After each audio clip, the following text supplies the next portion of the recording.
Alright, hey guys, this will be the second video for April, as I mentioned in the other video that's going up earlier. Um, this one I wanted to talk about prepared, not scared, right?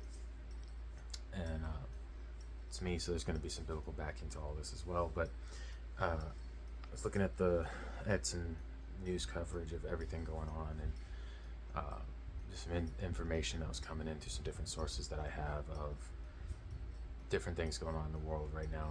You know, we're in March, so Iran war, or the bombings and everything in Iran, and the everything going on with that, the potential terrorist attacks here at home, the terrorist attacks that have already happened in New York and other places.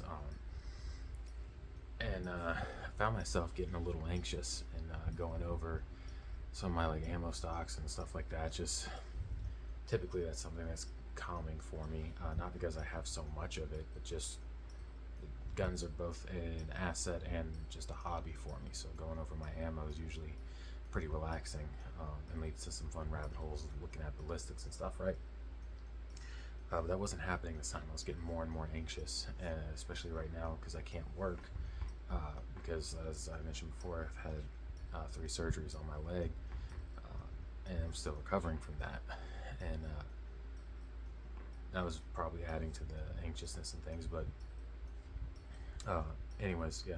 So I started praying about it, and I started talking to God about it, and he reminded me of a promise that he's made me. I'm not going to share it here right now, but he reminded me of a promise that he made me, and reminded me that if things go bad, he's my source, not what I have. So yes, as preppers and people who want to be good men and protectors and all that, we plan, we set things aside, we try to be ready to take care of our people for as long as we can, to perpetuate, as a bear from Bear Independence says, to perpetuate normalcy. That's one of my favorite ways to mention prepping. But even, you know, reading the Bible, I was thinking about the stories from the Bible that I had read and learned my entire life of Noah and Joseph in Egypt and all that kind of stuff, and realizing that yeah, they did things, they did work, but it was all faith, and it was all God, because there's no reason, like Noah, he didn't know how to build a boat. He was 100% operating on faith that the boat would even work to deal with something that he had never seen before. Joseph believed that there would be enough crops that God would provide, as he promised in the 7 years of plenty for the 7 years of famine. And that got me thinking about the 7 years and how God always provides enough time to be ready for what you need to do next, so long as you're obedient. And what I mean by that is, like, God's not adjusting the timeline based on your obedience. So if you're disobedient, it's shorter. No. I'm saying if you're listening, you're paying attention, you'll know the seasons and the times. Where the Bible talks about there's a season for everything, right? And everything should be in its season. Sorry, I need to take a swig of water.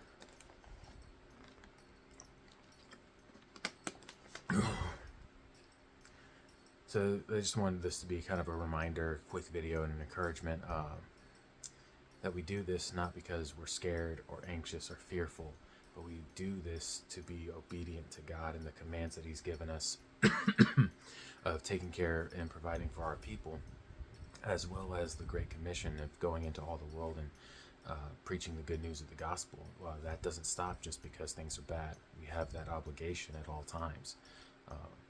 I mean, even when I was in the hospital, I was talking to a nursing student, and basically wound up giving her the entire gospel presentation in our conversation, talking about a TV show. And I just use that as an example that no matter what's going on in your life or what's going on in the world, our mission that God gave us never changes. And so we have an obligation to walk that out every day. And if things are bad and we can't go to grocery stores and we can't rely on certain things to perpetuate normalcy, then we need to be able to do that for ourselves, for our people, and for our community. Sorry, got gas apparently. But yeah, so again, we do this in obedience to God, which means the results and the outcomes are his problem. And we don't need to worry or stress or fear about anything, Because even the Bible tells us that he who among you with worry can add a single day to your life. And that verse is something God brought back to my mind when I was, again, getting anxious and fearful that I wasn't going to be able to take care of what I needed to take care of. And I wouldn't be available to ensure that my people made it to an area to be safe. Because, again, I'm laid up in bed right now, not able to really walk around the way that I need to accomplish that. So that's just, again, something I hope is just an encouragement to y'all that the outcome is God's responsibility. Faith is ours. So thanks for tuning in. Peace.